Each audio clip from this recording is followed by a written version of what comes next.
Simon, thanks so much for your time. Thank you. So much is riding on this election, especially for young people in Nigeria. They're desperate for change, is my view. Why are you so determined to undermine democracy? I think undermining democracy is not the right word. Rather, promoting democracy. You give the people a choice. And the choice of the Biafra people is a referendum. It is also a democratic process. So that is not undermining a democracy.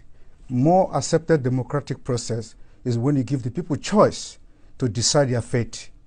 But they have a choice. This is an election which will be following democratic laws. In Nigeria, Biafran people do not have a choice.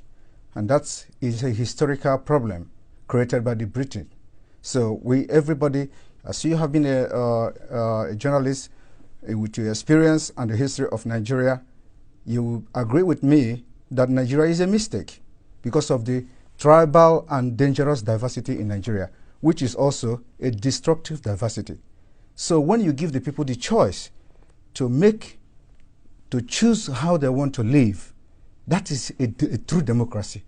A democracy is not when you bring in the military and invade communities, burn the communities because people are protesting. You kill them. Is that democracy?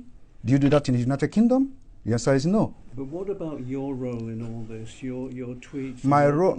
Wait a minute. Your role in all this. Your tweets and your social media. Why the need for violence? It is. Yeah. At least 1,500 people died in the last 3 presidential election campaigns. Was it my fault then? And there have been deaths so far in this one too. That's what we want to correct by making sure we do not continue to validate an evil entity that subject their citizens to death.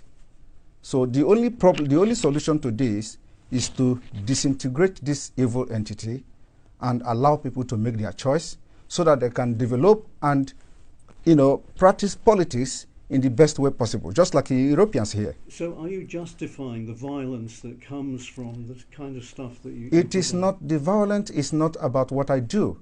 It is the provocation of the policy of Nigeria, okay? So it is a long time bomb coming. So what you see happening now, Nigeria have a history of violence from the beginning of Nigeria. After independence, every election in Nigeria has witnessed violence. So it is not about me.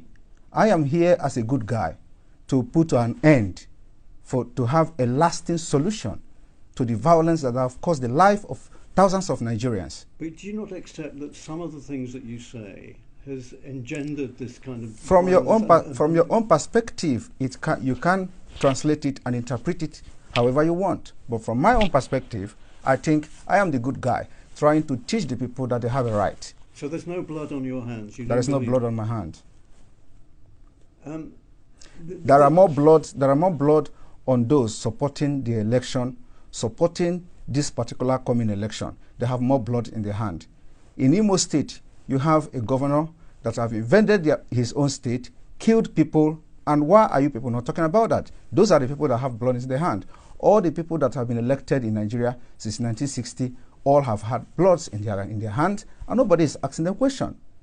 I am just the good guy who say enough is enough. Somebody have to say something, and somebody have to do something, and we're doing it. But couldn't you make more progress if you were in the tent, as it were, rather than out of the tent? You can't. In another country. Sorry? You're in Finland. Yes. So wouldn't it be better if you went back home and did the political thing there? You should know. You see, I learn from what happened to others. I don't want to put my life in danger because the country, as far as I'm concerned, does not exist. Any country that does not respect the rule of law does not exist. You're scared you might be killed? Not everybody. You know that. You can say that as well. Yes. There's a bounty on your head. Yes, there's a bounty on my head because Nigeria, because of the Islamic agenda in Nigeria, whoever that rises up to say something that will, make the life of the people to be better, they want to kill the person. They assassinate people every day. And today you see that there is a video that has been released by a man called Ikenga Imo when an assassin invaded his house and they wanted to kill him. They are police officers, but if there is no CCTV, they will say unknown gunmen. These are the people that are causing all this crisis in Biafra land. But without that video, everybody has concluded that they are unknown gunmen. Today we have known them. What are the government doing about it? What are the international community doing about it? Every evidences that have surfaced anywhere about CCTV camera, it has always been security agent from the Nigerian state. Nobody is talking about that. That is what we are fighting against. We are defending ourselves and we have armed ourselves to fight Nigeria till the last day. We have done it before.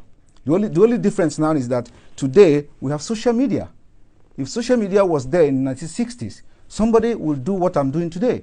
In those days, you have we have a man called Okokondem. Okokondem was broadcasting for Radio Biafra and was propagating Biafra stuff, but because there were no social media, so he would have done even more than I'm doing today, I believe so. So this is what it makes a difference. And my activities on social media is educating the people, telling them they are right, that you have a right to say no, and you have the right to say yes. Who's funding you and your organization? Biafra people are funding my organization. Not the Tinubu party? I have nothing to do with Tinubu. And you know, it's very funny. A lot of people said Tinubu paid me 25 million. How is that possible? How is it possible? You're denying he did. I don't know who is Tinubu. I have never communicated with anybody close to him. Just like the way they forged the letter. The reason why this letter issue, Nigeria is a criminal country. They breed criminals. And that's what we're fighting against. The reason why the letter on gets sorted out easily and fast was because it was against Finland. And Finland have to officially react to the letter. And the letter went viral. There are so many lies against me out there on social media. Nobody could come and say it is not true. Okay? So that is, and those lies, when they continue to say it and maintain it, it becomes truth when nobody debunk it. You talk about criminals. Do you think the candidates for the presidency are criminals? They are all criminals, yes. All of them. Even Peter Obi? Peter Obi is a criminal. But he's a southerner, isn't he? He doesn't, I am not a tribal, listen, I'm not a tribalist. I'm not a tribalist. And that is what makes us different. We want, if I'm criticizing you, I criticize you with fact and figures. I'm going to tell you how all of them are. Do I explain? One, starting from Atiku. Atiku was indicted in the United States for money laundering. He's a criminal. How do you think if Nigeria is a United States, Atiku will come back and start contesting with the criminal record he has to have for money laundering? Tinubu was indicted in the United States for drug pushing. The records are there. So it's criminal. Nigeria is being ruled by criminals, and they breed criminals. Peter Obi his name was in Pandora. He didn't deny it. It's also the part of money laundering, international money laundering crime. He has $15 million in offshore accounts. But surely Obi, being a southerner, is on the side of your people. That is the problem. Why must you have somebody that have to be in the side of my people? That is the dangerous diversity that have brought us this far, because it will never work. Everything about Nigeria is what favors my people. We want a Biafra where everything favors everybody. But when you have Nigeria, it is either Fulani. Now we don't even have Hausa anymore because Fulani have overshadowed them. So it is either you are fighting for Northerner as a Fulani Muslim, or you are fighting for Yorubas, or you are fighting for Igbo people. So how can you continue in that kind of system? This is why we must make sure that we do not validate Nigeria again. So. Let me just stay there.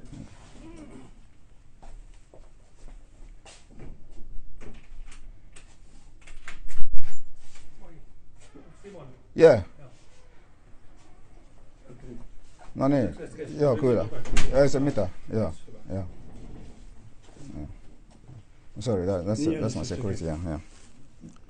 Right. What's your relationship with Mr. Kanu at the moment? Kanu is the leader of indigenous people of Biafra, and I regard him as my leader. Do you talk? Do you have contact with him? Well, we communicate somehow, but that's a confidential issue. Because you see, he's disavowed violence. He thinks he's made statements to say that everybody condemn violence. I condemn violence. Okay. I have always condemned violence. on social media. Maybe you don't follow that. But where is the violence coming? Who are those committing the violence? They are the Nigeria state.